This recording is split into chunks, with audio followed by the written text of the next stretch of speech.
কয়েকদিন আগেই বরবাদ সিনেমার প্রযোজকের কথায় ঢালিউড অঙ্গনে হইচই পড়ে যায়।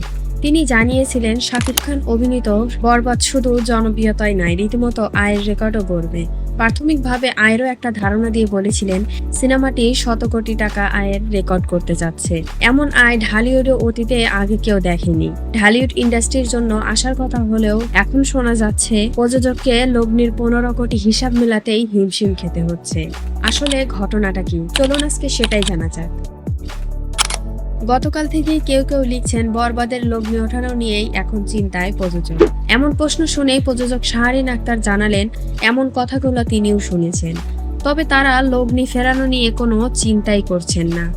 তাদের সিনেমাটির আয় হবে এ ব্যাপারে তারা শতভাগ নিশ্চিত, কারণ এখনো ওটিটি প্ল্যাটফর্ম থেকে বড় অঙ্কের অর্থ আসবে। এছাড়া সামনে আরো সময় রয়েছে। শাহরিন আক্তার আরও জানান, ঈদে মুক্তি পাওয়া সিনেমাটি দর্শক চাহিদা থাকলেও অনেক সিঙ্গেল হল থেকে সঠিক হিসাব পাচ্ছেন না। দর্শক কম এমন কথাও শুনতে হচ্ছে। অনেক অর্থ কম দেওয়ার পায়তারা করেছেন কেউ কেউ। শুধু এই একটি কারণেই এরা এখনো লগ্নি উঠিয়ে আনতে পারছেন না। তার সেই কথাই ভিন্নভাবে ব্যাখ্যা করেছেন অনেকে। প্রযোজক বলেন, আমাদের ই টিকেটিং না থাকায় আমরা ভুল সিস্টেমের মধ্যে দিয়ে যাচ্ছি। আমরা কিছু হল মালকিনের কাছে জিম্মি হয়ে আছি, তা না হলে আমাদের লগ্নি অনেক আগেই উঠে যাওয়ার কথা, অথচ এখনো লগ্নি ওঠেনি আমাদের। তবে উঠে যাওয়ার কাছাকাছি অবস্থান করছি আমরা। তার মানে এই নয় যে লগ্নি ওঠানো নিয়ে আমরা খুবই দুশ্চিন্তায় আছি বা লগ্নি ওঠাতে পারবো না। মুক্তির প্রথম সপ্তাহের পর প্রযোজক জানিয়েছিলেন তাদের সিনেমাটি টিকিট বিক্রি থেকে আয় করেছে 27 কোটি টাকার মতো। এটা সিনেমাগুলো হাউসফুল শো সংখ্যার উপর ভিত্তি করে হিসাব করা। পরে আরো 2 সপ্তাহ চলে গেছে।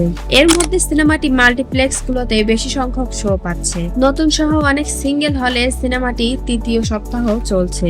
কিন্তু সব মিলিয়ে বরবাদ সিনেমার নতুন আয়ের তথ্য আছে কিনা সেটাই এখন জানার বিষয়। সে হিসাবে যদি আমরা বলতে যাই, আয় প্রসঙ্গে প্রযোজক প্রথম আলোকে বলেন, আমরা একটা হিসাব করেছি, সেখান থেকে এখন পর্যন্ত সব মিলিয়ে আমাদের গ্রস টিকিট সেল হয়েছে 50 থেকে 55 কোটি টাকা। এটা আজ আনুষ্ঠানিকভাবে ঘোষণা দেব, কারণ তথ্যটা বাংলা সিনেমার জন্য দুঃসংবাদের। এটা আমাদের আশ্বস্ত করেছে সিনেমা ভালো হলে দর্শক দেখবে।